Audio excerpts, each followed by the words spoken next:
Hello, Jets fans, and welcome to another episode of Rich Sports Talk, your home for all the latest and greatest on the New York Jets. If you're new to the channel, give us a like, give us a subscribe so you don't miss any of our latest content because we have a lot of great stuff for you this off season. Also, check out our community page so you can actually get involved. If you check the community page, there's lots of polls about the content that we do. And if you want to check it out and make sure you can even have a say in the next video, check out that community page. But look on the bottom of your screen. You see that like button? See that like button? Give it a click. Give it a click so you can add to the algorithm and so we can get more content out to the Jets page. If you look next to that, that's a little subscribe button. If you haven't already, subscribe so you don't miss any of our latest content. So I felt, Jet fans, that we needed a bit of a palate cleanser tonight, shall we? I mean, this whole past couple weeks, it's been about the quarterback. Aaron Rodgers, the Jets' future, the quarterback position. And look, it's going to be the main talking point this entire offseason. I get it. But there also happens to be 52 other guys on a roster. And the Jets have some key decisions to make now. Aaron Rodgers is gone. So now, with Aaron Glenn really trying to establish a strong culture here, the question is, who do the Jets keep going into the next season? Again, guys, if you have any comments or disagreements throughout the video or any suggestions of players I might have missed, make sure to put it in the chat. And if you want to guarantee that yours is seen and you jump over everyone, use that super chat feature to jump to the front of the line. So today we are going to look at the top 10 Jets free agents. Now, again, for a little bit of preface, these are unrestricted free agents. That means there's no restricted tag with them. They are unrestricted free agents. They can go to free agency and test the waters. So I have a lot that I base this off of. I look at age, I look at fit, I look at culture, I look at talent. And this list is technically done by what I would say are the most talented players. So the least talented will be at the bottom of the list up to the most talented and also most important potentially for the Jets. So we are going to have two categories. Will the Jets jettison that player, or will they be on the manifest for 2025? So let's dive right into it and take off. Number 10 on our list is going to be Jalen Mills, the Green Goblin himself. So you're going to see a bit of a trend right off the bat. So Jalen Mills, it was a toss-up between him. I was also debating between Tyron Smith, but I think there's no chance Tyron Smith comes back at all. There might even be a chance he never plays again in the NFL. So I wanted to start with Jalen Mills because the safety position is one of need. And to be honest, the Jets signed him last year. I thought he played a nice role. But overall, this is a position that needs a major overhaul. Mills is 31 years old. He's an aging safety. You wonder with the speed and the athleticism, it's still there. And I think that we talk about a lot of overhauls. I know the quarterback position is going to get a lot of publicity. The defensive tackle room, the defensive line is going to need an overhaul. But safety might be the most underrated position on the Jets to get overhauled. And for me, Jalen Mills, I like that he was a nice fill-in, but basically that's what he was last season. He was a fill-in player. So my mark is jettison. And look, this isn't out of spite. This isn't out of frustration. But I just think the Jets, they just need an overhaul at this position. And you look too, this is a safety position where they've really looked at guys that can play coverage in the previous cover 3 zone scheme. I think you're going to look for guys that are a little bit more athletic, can maybe play in the box a little bit more in this new system. So there is a lot to look into. So our next player, as we get moved down the list, so we got jettison for Jalen Mills, is going to be Ashton Davis. Yes, we are staying with the safety position. So here's the thing with Davis. Davis of the safeties is the youngest. Now, again, do I think he's a starter? No. But I look at his cap hit last year, it was just about $2 million. I feel if you could get him for $2.5 to $3.5 million on a 1-year deal, similar to what it was last year, he's a valuable special teamer. He's a valuable gunner on the special teamers. And here's the other thing. The Jets have 3 free agents from the safety group. And to me, I think you're going to need a major overhaul. I think they're going to look to add a veteran free agency and add someone in the draft. Now, look, Tony Adams, I think, is kind of the wild card here. We'll see how he's evaluated by this new coaching staff, by this new regime. He was obviously a favorite of the old one. But for me, Ashton Davis is at least a depth piece. I don't think it's the worst thing to go into next season, potentially with Adams and Davis as your two backup safeties. I think he adds depth. He's the youngest of the group, and he also can play other roles on this team. So I know a lot of people might disagree with me, but I have Ashton Davis on the manifest for next year. And I did say, didn't I, that there were three safeties, Chuck Clark. And look, I'll be honest, Chuck Clark was a guy I was really, really excited about. He was a guy that I loved the move. I loved the trade. I thought the Jets got great value. But unfortunately, the guy who never got hurt with the Ravens, of course, got hurt in practice with the Jets. And now at the age of 30, I think you're seeing him starting to lose a bit of a step. Now, again, coming back from a major injury last year might have also played a part. If the Jets brought him back on a veteran minimum, I wouldn't hate it. But I think this is just going to come down to more of the fact that the Jets are looking to completely revamp, retool this position. So I have a jettison for Mr. Clark. And it's frustrating because he was a move I was really excited about by Joe Douglas. I thought it was great value. I thought it was smart that they got a good veteran player. And unfortunately, it just was a move that didn't work out for the Jets. Okay, guys, I know you guys are getting sick and tired of the safety position. So let's move on to something else. Let's move on to the cornerback position. And we have Brandon Echols. Echols is an intriguing one. Free agent. When he's been in a spot starter role, he's actually done well. He's actually led the Jets in interceptions, which is crazy when you think about the last 2 years. And the thing with him is he's 28. I would look to get a 1-year deal, maybe between $2 to $4 million a year, maybe a 2-year deal. He's someone that I would bring in because he could technically be maybe the number 2 to start the season. There's so many holes on this team that I think corner's one of strength. You have Quantez Stiggers, who's developing. You have Michael Carter under contract. You have Sauce under contract. Right now, that number 2 corner position is open. Do I think the Jets may be looking free agency or later in the draft? Potentially. But Echols, to me, would be a nice holdover. He's someone that when he's been in there has made plays on the football. And again, 28 years old. And I don't see a team really going after and giving him a big contract. So I have him on the manifest for next year. I think he's a good role player. I think he's good in coverages. And once again, he's got a nose for the football. And the Jets, we know the Jets need that, especially in the secondary that they are looking to retool. So next we move on to a fan favorite for the Jets, Javon Kinlaw. All right. I know. Look, Javon Kinlaw was a disaster. It was clearly a disaster. It was a move that I've talked about with this coaching staff, saying it was almost a bit arrogant the way this coaching staff basically invested in former first-round players and thought that they could get the best out of them than guys that have proven it in the system. John Franklin Myers was overlooked. You had some Al Woods and some other good defensive tackles on this team that were mainstays in the defense last year that you let go. And Javon Kinlaw not only didn't live up to the hype, but he was a selfish player, selling out for sacks, selling out for statistics, especially late in the season. Just a selfish player that didn't help this defense. And look, I still think there's a lot of talent in him. I think that he's going to find his place with someone else. I'm hoping the best for him. I'm hoping that he is someone that can find a new life. Now, again, he might have some interest because the Jets have 2 teams that had their former staff. You have Ulbrich down in Atlanta as the DC there. You also have Saleh in San Francisco. Could there be a scenario where Kinlaw gets a veteran minimum or a 1-year deal to play or at least fill out depth on those 2 defenses? I wouldn't be shocked. So again, I think it's pretty apparent I would jettison Javon Kinlaw. Again, a move that the Jets took a big swing on, and they whiffed worse than Charlie Brown trying to kick the football with Lucy. Up next is Morgan Moses. Now, again, this is a move that many of us in retrospect would have said the Jets should have never made, and they should have hired him. So Moses is an interesting one because, yes, you look at his PFF grade, you look at his statistics, he did regress a bit this year. Yes, he is older, and you're starting to wonder how much more he's got in him. The thing is, if he wants to come back, I would strongly bring him back. Even if you have to overpay him on a 1-year deal, I'd look to try to give him similar to his value last year, $5 million. I'd even go up to a 7 or 8 year for 1 year. Again, I know it's a little bit pricey at this point, but here's the thing. Morgan Moses is clearly a leader in this locker room. He's clearly a high character guy that everyone in that room respects.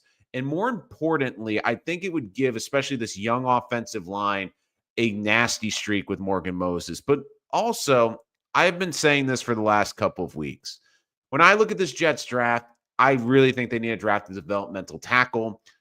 Instead of rushing him in there, you can have him be basically what Olu was last year, the backup tackle for both positions, easing him into the starting role, and basically Moses is a holdover and helps groom the future tackle into the position. So for me, I think there's too much to like here. Now, again, with Moses, is there a chance that he wants to go and try to win next year? There's a team he has on his radar that he wants to play with, sure. But if he wants to come back and play for the Jets, I am fully on putting him on the manifest. And I would argue, in terms of importance to this team, he might be one of the most important pieces to bring back. I would actually say he's probably a top 2 or 3 priority for this team, is figuring out his future. That's how important and how much he brings to this culture and the offensive line. Up next for the Jets, Haason Reddick. Pretty easy. Look, this may go down as one of the worst trades in the franchise's history. This may go down as one of the biggest blunders because it not only cost the Jets draft capital, but it also cost them John Franklin Myers. It was a disaster. I mean, Haason Reddick has one more sack in his Jet career than I have in my Jet career. But here is the thing with Haason. And you want him to sign with the team. Because do not forget, one of the main reasons that I pushed hard for this to go through and why I didn't have a problem with it was because the Jets traded a future third-round pick. If Haason Reddick signs a free agent contract, you get a third-round compensation pick for him. So maybe it's gone down a little bit. I still figure out all the compensation steps. But if you could get a third or fourth rounder back for him in terms of compensation pick, you want him to sign somewhere else. And again, that's the way I looked at the trade. I was almost like, okay, well, if they're getting a comp pick back that's similar value to the pick they're giving up, it's basically they're just getting him and trying to figure out the contract. Look, Reddick was a disaster. I don't think we can sugarcoat it. I can come up with all the negative adjectives, but in this case, he's a jettison that you really want because you want to get the draft capital out of him. Now we're getting into the top 3, and now we're getting into some interesting territory. Tyler Conklin. Conklin, on the surface, you want back because you do think this team's going to draft the tight end. This team's tight end room has lacked production the last couple of years. If Conklin wants back around the similar value he was getting, I would look to bring him back. He was a 6.7 cap hit last year. I would even take him up to 8. Look, he'll be 30 next year, but this has been a guy who's been highly productive. But here is the thing with Conklin. I think Conklin is going to look at a couple things. Number one, he's 30 years old. Does he look for a 1-year deal with a really good quarterback to try to boost his stats to get another big payday at age 30? Is he looking at this situation going, I don't have many years left. Do I want to go play with a competitor or be the missing piece on a competitive team? It all depends. The other thing, too, is I'm curious if he wants to come back to the Jets because the Jets are, again, going to have a different quarterback and probably a young quarterback. However, I do think the tight ends will be more heavily involved in this new offensive scheme. So that might be intriguing to Conklin.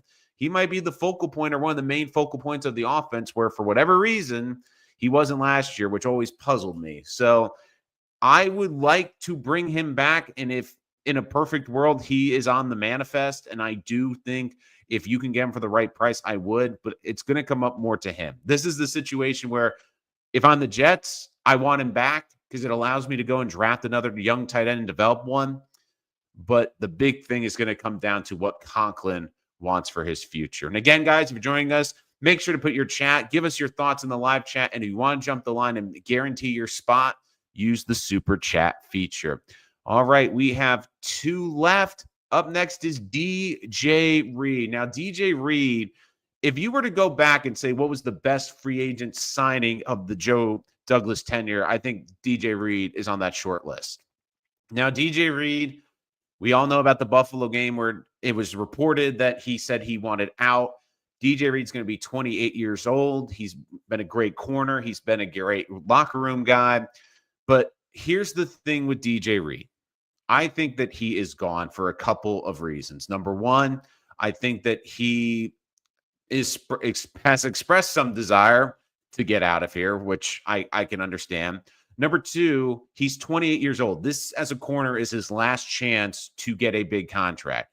I mean, you look at free agency and we see guys getting big contracts. The Jets got him undervalued the first time. I could see him making between 13 to 16 million a year. Again, not a long-term deal, but maybe like a 3-year deal or a 3 or 4-year deal that's highly front-loaded with a higher hit earlier in the hit.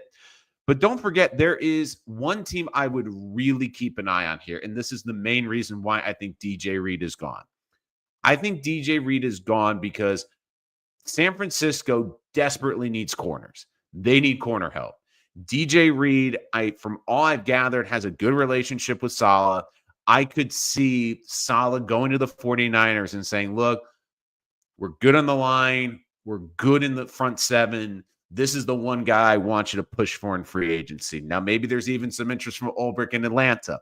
I just think there's going to be a robust market for DJ Reed. I don't think the Jets are going to want to match that market. And again, like I've said in this video, they have a lot more holes than you would want. And again, here's the final reason why I think that with DJ Reed, it's done with the Jets.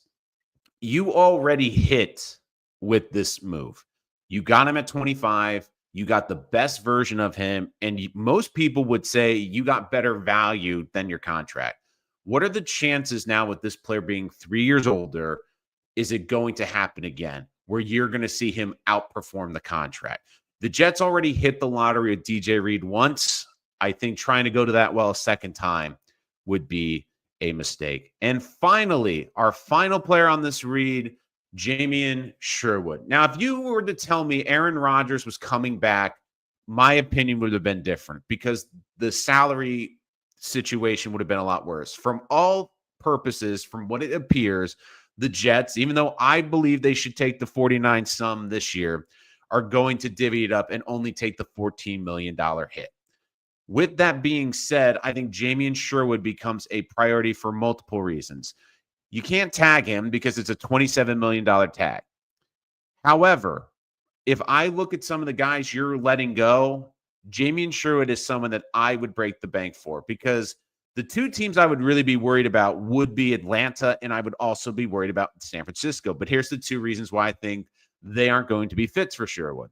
Number one, the Falcons are in cap hell right now, and they can't really make any moves and give him a big contract. And number two, I look at San Francisco. Linebacking isn't their issue. They have more issues in the secondary, and I think they're going to put their money toward that. Do I see a team coming in and potentially giving Sherwood a crazy offer? I think you see this all the time in free agency. It only takes one dance partner. But if I'm the Jets, I have a couple of reasons why I pay Jamien Sherwood. Number one, the CJ Mosley contract is coming to an end soon. Yes, you're going to have to bite some of the dead cap, but within the next year or two, that's going to be officially off the books finally. Number two, and I think this is the most important one, and you're starting to hear some rumblings about this, and I would also take it very seriously, which is Quincy Williams. Quincy Williams has 1 year left on his contract. He is 29 years old. And as much as the Jets, I think, want to keep Quincy, there is also a scenario where I see Quincy Williams being dealt this offseason. I could also see a scenario, too, where maybe even Quinnen gets dealt this offseason, even though it is a painful option. The thing is, you look at both of them. They are getting to their late 20s. There's a situation, especially with Quincy. He's got 1 year left on his contract. When you look at guys like Quincy Williams, guys that are purely based off of their physical gifts, guys that are basically their fastballs, their physical ability, and it's so much of their game is on their speed. When you start to get to 30, you wonder how they're going to adjust when they lose a step. I think guys like CJ Mosley adapted very well over time, but you wonder if Quincy's going to be able to do that. And you've already invested, like I said before with DJ Reed, you hit the lottery with Quincy twice. You found him on the scrap heap, you paid him, and he's played and been incredible. But what are the chances that's going to last past the age of 30? If I'm the Jets and I'm looking long term, you have a young ascending linebacker who's going to be 25 years old. If I'm going to invest in a linebacker, and I do think the Jets are going to look in the draft to also help the position, I would say, you know what? Pay the younger guy. Pay the guy that's younger. And if Quincy Williams wants a new contract, you either let him play out this season or you trade him. So with that being said, Sherwood to me has to be on the manifest. Now, again, there could be a team that comes in. Maybe they look at Sherwood and he's not as good of a fit in the system. We'll have to see where Aaron Glenn. I have a hard time believing Aaron Glenn's going to watch the film and his ability to attack and read, and that he's going to be like, yeah, I don't need Jamie Sherwood. The other thing, too, is when you look at both of these linebackers, they're both very similar. Give the money to the guy that is the youngest one. He's 25.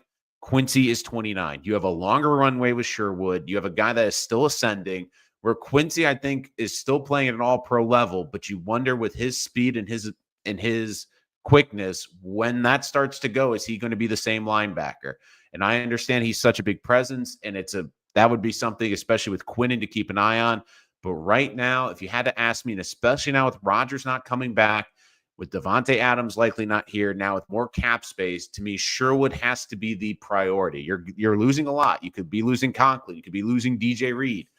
This is a key piece that I think the Jets need to build this defense around going forward. So that is our top 10 Jets free agents on who I think they should keep and who I think they should, quote, jettison. Now, again, if you want to use the super chat feature to guarantee your comment jump the front of the line, make sure to check it out. And again, please let us know what you're thinking. And again, use the super chat feature to get featured. Top 3 biggest fans of the previous regime. Juggles with some butthead just allows the GM. I'm not sure what the top 3. I'm guessing Kinlaw.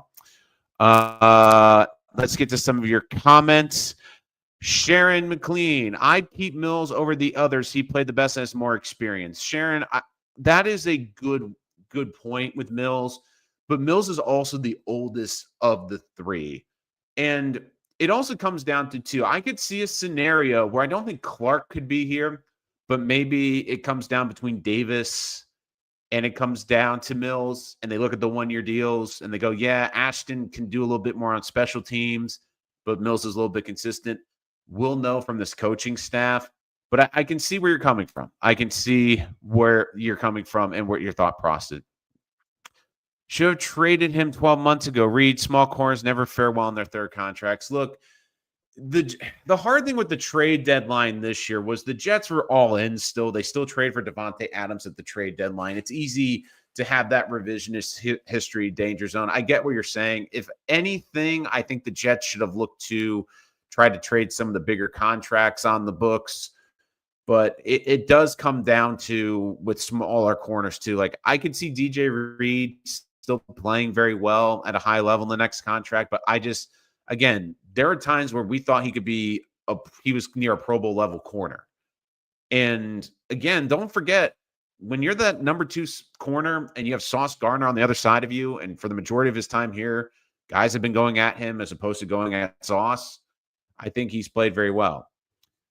So to give you a danger zone, so it's a combination of the top 5 linebacker salaries in the NFL. And there's some linebackers that are getting somewhat, like I almost fell on my chair too when I saw that. But again, you're looking at the quarterback position, the tag's like almost $45-50 million now. So it is pretty crazy with some of those.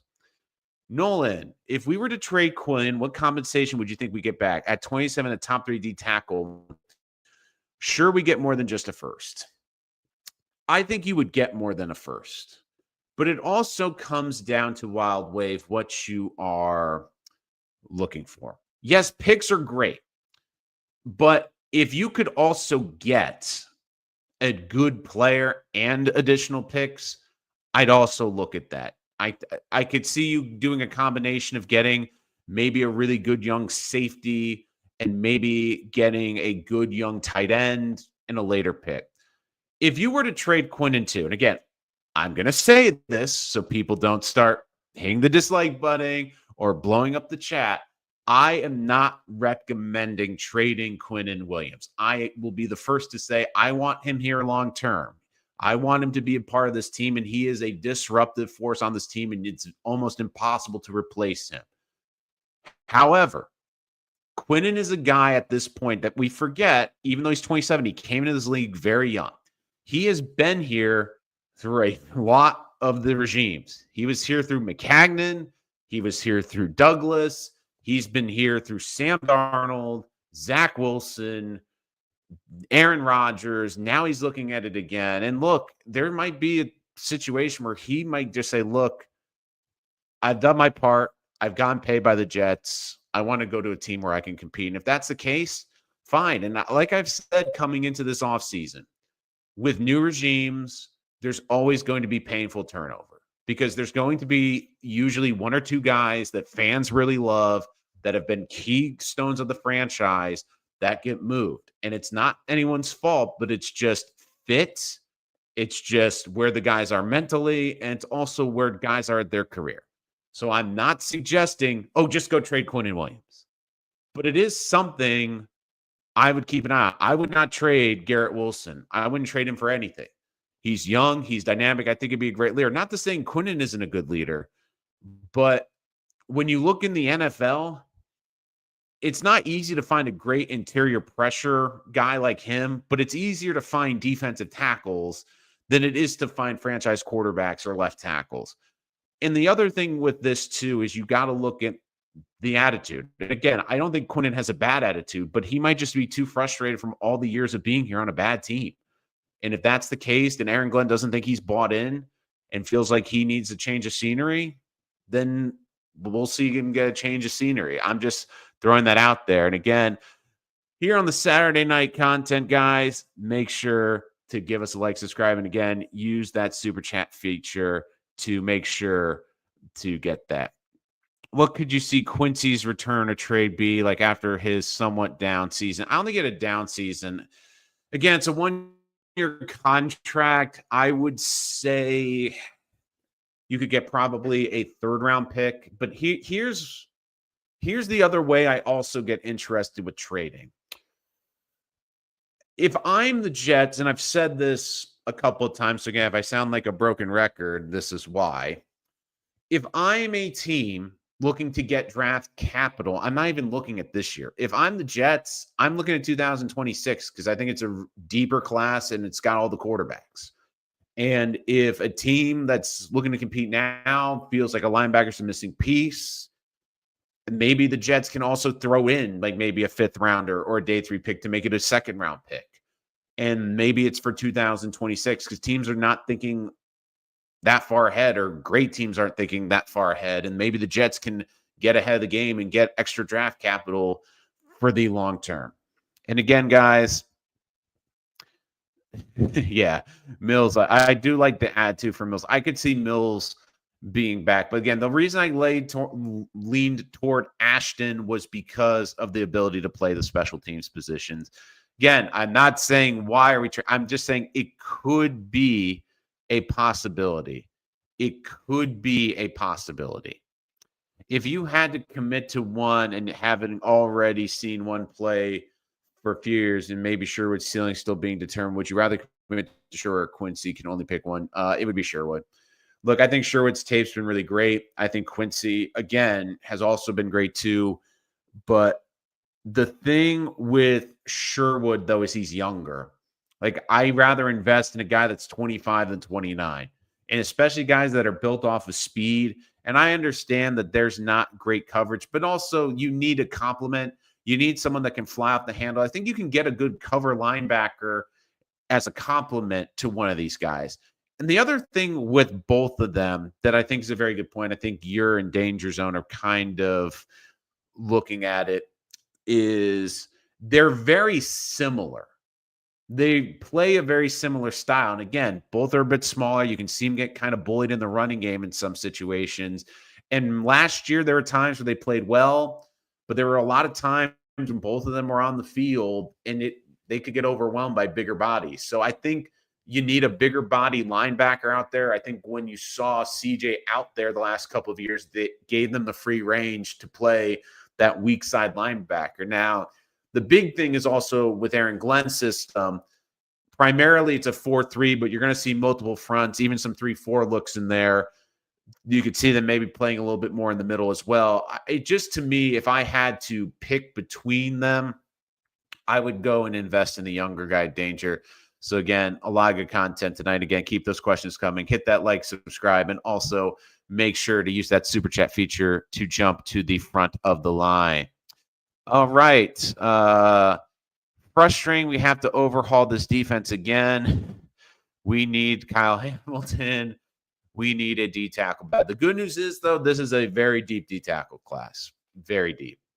Now, I've seen a lot of guys talking about the Jets taking a D tackle at 7. I'm against that, and I will explain why in my mock draft video. If you guys want that coming out later this week, I can drop the first 3-round mock draft for you later this week. But the good news is, for D tackle, this is a good year if you need a D tackle because you can get some starting caliber players later in there. I think that you'll see, Stanley, there's not a lot of big free agents from the Lions, but there's some nice role players, a couple role players on the defensive line. I think they'll bring in one of them. They don't have a ton. I know Davis is a free agent at corner, but he's going to cost a lot. I don't think they're going to pay a corner. I hope he brings Carlton Davis. As much as I would love that, I don't think that's going to happen. I mean, you already have basically Carlton Davis on the Jets. It's DJ Reed. Yeah, Carlton Davis is bigger, but they're both 28-year-old cornerbacks. They're 28-year-old cornerbacks that are looking for probably 3 or 4-year deals. So, and the one thing I would say is the cornerback room, you're going to pay Sauce in the next year or two. You've already paid Michael Carter, so you paid your number 1 corner. You paid your slot corner. You want to look to get the second corner cheap. Now, you can play Eccles, Quantez Stigger, someone that's got some good ceiling that I like them to see if they can develop. The other thing I would look to, too, is I think maybe they draft someone day 3 to develop. I don't think they're going to take Johnson a corner. Look, corner to me is not the biggest need on this defense. Like, you can make the case corner might be the last position on this defense that they address because safety is a much bigger need right now. They need help in the linebacking core, especially size and a guy that can cover. And also the defensive line, the defensive tackles. And who knows? They probably should add another pass rusher because, yes, they have Jermaine coming back, but he's coming off of a major injury. Yes, you have Will McDonald had a great year, but you want to have as much depth. This is a team that wants to win with 4 on the pass rusher. So look, Johnson, if the Jets traded back to like the teens and Johnson's sitting there in the teens and he's the best guy on the board, sure, I could see that.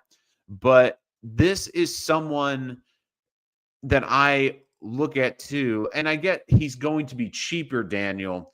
But even still, with Davis, I just looking and saying the Jets are also going to have, they still have dead cap there. They're going to have $14 million likely with Aaron Rodgers. They're going to have dead cap from previous contracts. I mean, they were paying 6 guys from the previous regime that weren't even on the team last year. And it's just when you look financially budgeting out this team, if you're financially budgeting out this team, there are guys, and again, Campbell is someone I would look at. He's versatile. He's someone I think could really be at play at 7. Again, can play multiple positions. I would not be surprised if he is a Jet. I would say this. Campbell, I think, will be a Jet before Johnson will be. I really do believe that is the case. I don't think the Jets are going to look at the corner position. And I know it's frustrating, but the Jets have depth at that position. The Jets have some young guys at that position. I just look at the draft and the way it seems to fall. One thing I would also say is if I'm the Jets and they do stay at 7, as much as I want to trade back, I don't think a team's coming up. I would highly, and I've seen a lot of the mock drafts coming out, and I have to disagree with a lot of them. If I was building the Jets, I would not take a D tackler or tight end at 7. I would not, because there are so many talented tight ends and defensive tackles in this draft. If you look at my 75-player big board, 15 are D tackles, defensive linemen, And after the defensive line, the second deepest position, in my opinion, is the tight end room. Those are the two deepest positions. You can get a talented tight end that can start for your team rounds 2, 3, or 4. And don't forget, everyone keeps making the Sam Laporta, that the Jets need to find their Sam Laporta. When did Detroit draft Sam Laporta? Oh, that's right. They drafted him in round 2. So I can really see the teams doing that. And again, yeah, Adil Carter's a pipe dream, Rico. I would love to. There's a chance he's the number 1 pick in the draft. That's a good question, Daniel. And it's tough when you say big names. When you need big names, are we talking like popular names that people will know, or are we talking like big money free agents? Because I could see the Jets kind of going with maybe some well-known veterans. I could see them trying to add like for example, would you think Justin Fields is a big name? I could see them going after Justin Fields. Again, I think it's open to interpretation when you say big names. Like, are you talking about like who the big market free agents who are going to be the top 10 free agents? Are you talking more well-known players? Just so I can get a little bit. I disagree, Nolan. I think the Jets will draft the best player available. Lions do it, Eagles do it. So if it's between Johnson or Campbell, I think they'll take Johnson. Again, we always say best available, but it's also best available and also position of need. I will be very curious to see with it. And again, when I look at the Jets team, corner isn't their biggest issue. It isn't their biggest issue. And look, if they feel that Johnson has a better ceiling and brings more to the defense and brings more value to this defense, then they are going to do it. And don't forget, Aaron Glenn is the head coach, but he was a former corner. He's also been an evaluator of talent. I could see him trying to find value in a corner later in the draft, or finding someone he feels he can develop into a number 2 corner rather than spending the 7th overall pick in the draft. The 7th overall. If I was to tell you, like, of all the needs, corner, you can make the case, might be the bottom of the list for the Jets right now. Like, what other position do the Jets, defensive end, maybe like the Jets have a lot of needs, but I feel like maybe running back, there's a lot. If the Browns really do move Garrett, it would make so much sense to draft Cartoon. Honestly, that would be a fantastic move if they get Garrett, really wants to play for them. Yeah, I'm curious to see where he ends up to. I'm really fascinated. I think that's going to be one of the big stories. I don't think so. This is a decent tackle draft, but you already spent one on 11. And look, I'm never opposed to drafting an offensive tackle. I think that's great, and I do think that has to be considered in play. But don't forget, too, the Jets have a high 2nd-round pick. They have a high 3rd-round, a late 3rd-round pick, and a high 4th. I think the better solution would be try to draft the guy day 2, early day 3, have him sit behind Morgan Moses and develop him into a starting right tackle than drafting Starks. As much as I like Starks there, and as much as I will never be opposed to taking an offensive lineman, if you know me, I love the beef on the offensive line. I just think that might be a reach. But again, don't be shocked. I mean, the Lions have the 2 best tackle tandem in the NFL right now. And if you draft Starks and you pair him with Olu, that could be a devastating combination for a long time. So again, I'm not opposed to it, but I think the Jets are going to have options. And again, I would look to also be very aggressive if I'm the Jets to try to trade out 7. I think the Jets want to trade back. Oh, sorry here. I think it's too early for safety. I think it's too early for safety at that point in the draft. I don't think they're going to draft the 60 in 1st round. I like 2 available for the top 2 available free agent at their position. Javon Holland would be a good example. Are the best available safety in free agency. Holland, I could see. The question is how much money he can command, because we see this a lot with corners and safeties in free agency. I mean, Whitehead got a huge contract from the Jets a couple of years ago. It really comes down to also how they want to budget this, because if they don't mind paying a great safety like that, and they feel Adams could be a spot starter next to paying a safety, they're not going to invest any draft capital, then fine. It all depends on too how they value the free agency class. Like maybe they look at the draft and they go, this isn't a great safety draft, so we'll overspend in free agency. That could be a solution and giving, like your suggestion, Javon Holland a lot of money. But I think a lot of it comes down to if they feel this is a deep safety draft in the middle of the round. Again, I think it's an okay safety draft, nothing really special. Then maybe they look at it and go, we really need to get a safety. Free agency is probably our best bet. And then we can try to play Adams and have Adams compete with maybe someone we draft later in the round. Darian Porter from Iowa State has the ability, just fairly new to the position. Yeah, he's an intriguing prospect, Rico. I think that's a good eye right there. The big thing you also wonder, too, is with the corners, if they have a good combine or good workouts and they run like a high 4.3, high 4.4, does that also push them up the board, too? Because we see a lot of the skill positions, especially once we get into combine season, if they start putting up really impressive numbers, then they might move up the board. So he's someone to keep an eye on, especially as we get into combine season. I definitely would look at that.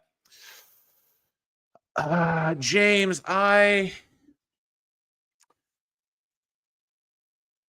that's a good one. I would say probably not. My perfect combination of a draft is somehow either some combination of tight end, defensive tackle, and quarterback potentially, or offensive tackle, or defensive tackle, tight end, receiver. And again, like some combination of 1, 2, and 3. So, like, for example, maybe receiver round 1, go tight end round 2, and then defensive tackle round 3. So that way you potentially got 3 starters. You address the defensive line. You address 2 skill positions on the offense. But again, a lot of it also comes down to how they value the quarterbacks. And one thing I think we have to keep an eye on for the Jets as we get in this season is this draft class weirdly might fall to the Jets with the quarterbacks because, and again, thank you, appreciate the comment. Make sure to give us a like and the subscribe. And again, guys, make sure to bash that super chat to make sure you get to the front of the line. I would say, I'm getting my train of thought back. One thing I've been thinking about, and I can do a full video on this too, so let me know, guys, is with this quarterback class, I don't think it's a great quarterback class, but you're seeing a lot of teams now almost bailing out to the point now where I wonder, does it make sense for the Jets to maybe look to get a quarterback in this draft? Because maybe Aaron Glenn and the staff looks and says, maybe there's a chance we're not going to be within the top 10 next year to get one of the really elite guys. Does it make sense to get a B or B plus quarterback instead of praying we get an A or A plus guy? Like a scenario could be, like, let's say Cam Ward falls to 2 or 3 or 4. I doubt that actually 4 would work because Patriots are not giving the Jets a quarterback. So let's say 2, maybe 5. And it's possible. I mean, you look at the top of this draft, Tennessee seemingly wants out of 1. You look at the Browns, God knows what they're doing. Giants at 3 are already telling people they're trying to pull for Matthew Stafford. But I think with guys to keep an eye on, and again, I see your comments go through, I will get out of there. I would definitely say if Ward falls a little bit, he could be in play for the Jets. It's going to be really how this staff evaluates the quarterbacks, though. I mean, there's a chance, and maybe the Jets can take advantage of the rest of this class. Now, the thing that worries you is everyone else is also that worried about the quarterbacks, does it make sense for the Jets to be him? That because think about this time last year, it was the opposite. We knew it was we were debating who the top two should be between the quarterbacks, and then would it be 1, 2, 3 with the quarterbacks? This year, you're like, who's really going to take a quarterback? I mean, it's already like talking about, well, maybe you're better off waiting until 2026 or going with a veteran or getting creative. So it is fascinating to see how this whole draft is really unfolding. Yeah, got to make sure you hit that like button so you miss anything out there. And look, I do agree with you, Wild Wave. I think you're going to look for a lot of high motor guys in the draft. I think Joe Douglas really looked for guys with the RAS scores and really was looking for guys who, had all that skill, had all the measurables, but maybe not the motor production. I think you're going to see a lot more motor production guys from this draft. Kind of early, but any my guys for you in this draft or free agency? A weird one for me is Mo Ali Cox, the tight end for the Colts. Just get a good blocking 2 tight end rate in the draft. I love Matt Golden, the receiver from Texas. So I like Mo Ali Cox. I think he'd be a good tight end number 2. The big question is going to come down to the coaching staff. And I know, again, I know I sound like a broken record because I keep saying, well, it comes down to the coaching staff. It comes down to the coaching staff. But we don't know how they evaluate. The big guy to me is Jeremy Ruckert. He's one of these guys on this roster who is very intriguing. Because when you look at Ruckert, I think there's a lot of things you like about him. You like the build. You like that he can block a bit. The thing, though, with him that I worry about is I really love the production at Ohio State, and I was really high on Ruckert. I was begging the Jets to draft Ruckert, I'll be honest, full disclosure. The thing, though, with him, though, is do you think he's available? Like, does this coaching staff think he's a good player? Do they think he is a player that they can develop? And if they can't, then maybe they look for more tight ends. A lot of it comes down to how they view Ruckert. But in regards to Golden to me is someone with the second round pick could be intriguing. There's 2 things that really concern me about Golden, if I'm honest, Rico. This is a guy that's had some durability issues, missed 5 games in his career. This is someone also that has had trouble with drops. And again, the Jets led the league in drops last year. I know we're getting rid of Allen Lazard, but this is a guy who, again, I think I love the physicals, but I'm curious to see if the Jets are looking for maybe more of a possession type of guy on the outside. Now, you can line him up all over the field. He's someone I would keep an eye on round 2. Round 1, no, I wouldn't trade up for him. Round 2, I do think it's a possibility. Rico, and that's a good one. Are you interested at all in the QB class for the Jets to draft one? If the Jets were going to draft a quarterback, the one guy I would consider is Cam Ward from Miami. Now, again, if it's a slight trade up where I don't have to give a future one and just some assets, not a ton, I would explore it, but I'm not giving up multiple first round picks to go get him. If he fell a little bit, I would definitely look to try to get him maybe at 3 or 4. I wouldn't give up a future first round pick to get him.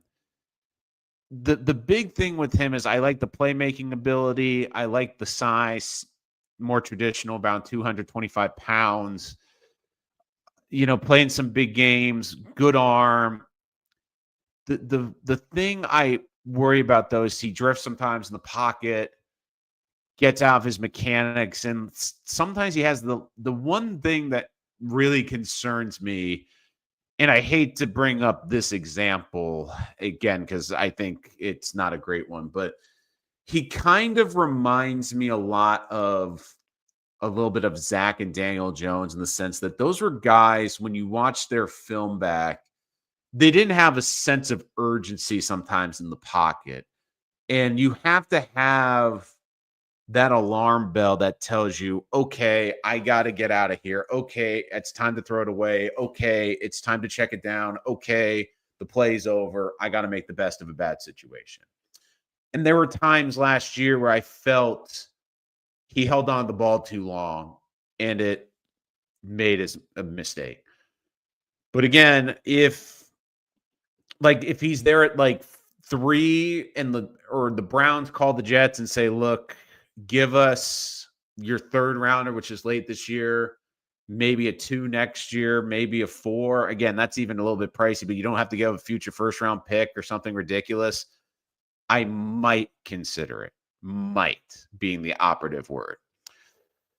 As much as I wanted Rucker to be good, he hasn't shown much to be optimistic. It's funny because I think he's one of those guys that the physical tools are there.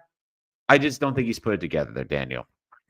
I wouldn't draft a quarterback till like round the 5th or 6th round, maybe a kicker. Yeah, I like the kid from Syracuse too. If he was there in round 4, round 3, he'd be someone I would definitely keep an eye on. I think Jackson Dart is the best quarterback in the NFL draft. Grab him. I'm not taking him in the first round. If he's there in the 30s or the late 20s and the Jets want to trade up from the second round, and again, the reason I would suggest that is because it gives you the 5th-year option by drafting in the first round. Do it that way. I'm not taking him at 7. There is no way I'm taking him at 7. I'm just telling you, the only guy I would consider in the top 10 for quarterbacks would be Ward. That's it. I wouldn't bring in Sanders, even though Sanders to me isn't necessarily about him. It's more the baggage. I think Ward's a better player, but the other thing, though, is I think Ward has a lot less baggage, where the Jets just got rid of a quarterback that had more baggage that could fit under the plane.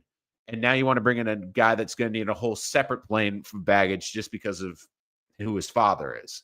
That's the last thing the Jets need. And again, I like Dart. I think Dart, if you had to ask me, probably is the third or fourth quarterback in this class, but it's not a great class. And there's a lot I like about Jackson Dart. But if you were to tell me the Jets got Jackson Dart by trading up from the 40s and picking him at 27 to save and get a 5th-year option, I'm a lot better with that than the Jets flat out take him at 7. That's what I would do. And I think Jacob Cooper, I don't know. I wouldn't go that far. New York Jets, Florida, would you consider doubling up on defense? I don't know what the Rams did with Verse and Fisk. Look, you can't go wrong with defensive line and pass rushers. It's going to be a very interesting draft because I do think the Jets want to build up their defense, but I think the bookends are fine. I could see them going linebacker, defensive tackle. I could see a situation where they go that. Although a lot of Jet fans would go nuts if they draft another defensive lineman. So I think you need a good balance in this draft. There's decent playmakers. I think you need balance. Now, if you draft 2 defensive tackles at some point in this draft, I wouldn't hate that. But it also comes down to 2. And this, again, is why when I do my first mock draft, I only do the first 3 rounds. Because I don't do the full 7s until after free agency. Because we'll see in free agency, the roster and the needs are different. If the Jets go on free agency and sign 2 safeties, then all of a sudden they don't need safety in the draft. If the Jets go on and sign a starting caliber defensive tackle, then all of a sudden that changes the needs for the defensive tackle position. So again, that's why I don't do the full mock drafts until afterward. But again, we'll definitely be there as well. And again, use the Super Chat feature, jump to the front of the line, give us a like and subscribe so you don't miss any of our latest content. All right. Who is your preference at 7 between Starks, Arizona receiver, Michigan D-line, or corner? It's technical on the receiver, Arizona. I think he's the best receiver in this draft. I think he'd be a great compliment to Garrett Wilson if I'm fully transparent. And it's not necessarily just because he's a great receiver. I just don't love Graham there because I think you can get great defensive tackles rounds 2 through 4. You can get a developmental tackle behind Morgan Moses. You can get a developmental corner later in the draft. Like, there's a lot more different avenues for the Jets to take, if I'm honest, about building this team. But we will dive more into that when I get into the full mock drafts. And again, guys, I can tell how much you're chomping at the bit for the mock draft. So we will definitely be doing that. I'll have my first one in short order, the first 3-round mock draft in short order. But again, going back to the video, we discussed like some of the guys to keep. Now, if guys like Sherwood sign in free agency, which is possible, some team gives us a big contract, then changes the need for linebacker. If you look at this wide receiving room, I think it's going to need to be addressed. How they address it in free agency will definitely be important. DJ Reed, I don't think will be here because I think the Jets have already moved on. I don't think Reed wants to be here anymore. But if they sign Tyler Conklin, all of a sudden that makes maybe getting a tight end in rounds 1 or 2, maybe a little less. Maybe then they can try to find some maybe round 3 or 4 to be the number 2 tight end or potentially develop. Again, we're going to find out a lot about this staff. And to be honest, this is going to be probably one of the harder mock drafts I've done in recent years because one of the things I'd like to do with the mock drafts is I look for tendencies. And I think when you evaluate drafts with GMs, especially after the first one, you get a sense of the type of player they like, the sort of values they have, how they look at scouting, how they address scouting, how they value players, how they value positions. Like, for example, like Mike McCagnon in the first round was I'm going to take the best position available no matter what guy, which is why you saw some interesting picks like Jamal Adams at number 6. You saw some guys that, again, they were safe picks. You knew they were going to be good NFL players, but maybe they weren't the guys that necessarily the Jets needed at that time or that were the best fits for that time. When you looked at guys like Joe Douglas was a huge RAS guy. He was a guy that looked for all the physical tools. Like, he looked for all the measurables. And sometimes it was like you wondered about the character a little bit or the fit. I think there's a lot of talented kids they drafted, but maybe they weren't the right fit. I think Mekhi Becton, again, bringing this up, I think is a good example. I think you looked at a guy who they looked at the size and the strength and the ability, and they thought, okay, this is like a creative player in Madden for left tackle, but instead it turned into a guy that then didn't fit with the next coaching staff. And we've seen what's happened with Philly. Now, again, he's moved to right guard, which is a huge difference. But it also felt like, too, like guys like Zach Kuntz, guys who you look like the size off the charts, the speed off the charts. But then you look like, well, does he produce? Maybe not. So you looked at a lot of the guys that they drafted. You wonder how much they're going to look for more. Do they look for guys that fit more of the scheme? I think Aaron Glenn's going to look for guys that have an incredibly high motor, as we mentioned in the chat. But I also think maybe they take guys that will surprise you. Maybe you look at guys where you go through their bio and you're like, well, they're not that fast, or, well, they didn't put that great combine score, or, yeah, well, they didn't have, the best tape or the gaudiest tape, but maybe they were just really good grinders. Maybe they're just someone that every play they're giving 120% and grinding it out and making it work. So I think it's going to be very telling. And the one thing I can tell you from just the way that these guys have talked, like, they are looking for football players. They are looking for guys that are nose to the grind and guys that are going to be able to be disciplined.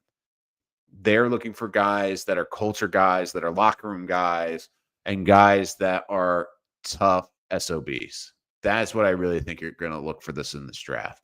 And there's some guys that I'm curious to see how they draft. I think we will get a better picture of what Aaron Glenn is looking for and what this Jet team is looking to be after the draft. Because free agency is one thing. I think you get a sense of it, but the draft has a lot more fingerprints on it because it's more players, it's key positions, and really at that time, after free agency what the team needs. And as fans, we always will speculate. We'll look in, we'll go, well, this is what I think the team needs. This is what I think what the team is missing. But we also have to remember we're not in charge. We're not Aaron Glenn. We're not Darren Muji. Like, I do really believe that they have a plan and that they have the type of football players that they are looking for. But we will have all that and, of course, more NFL draft content as we move into this offseason. Make sure to like and give us a subscription. Again, it's right down there. Just click it. And that way you won't miss any of our latest videos. And we can help with the algorithm to get more Jets fans involved in the channel.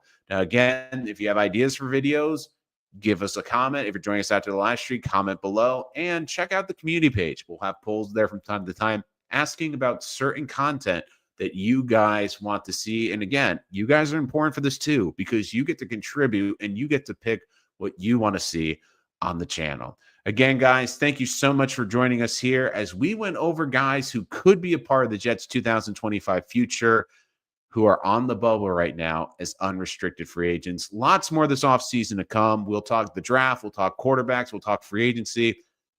So much is coming down the pipe, and I am so excited to share it with all of you. Until next time, I'm Nolan Rich, and this is Rich Sports Talk.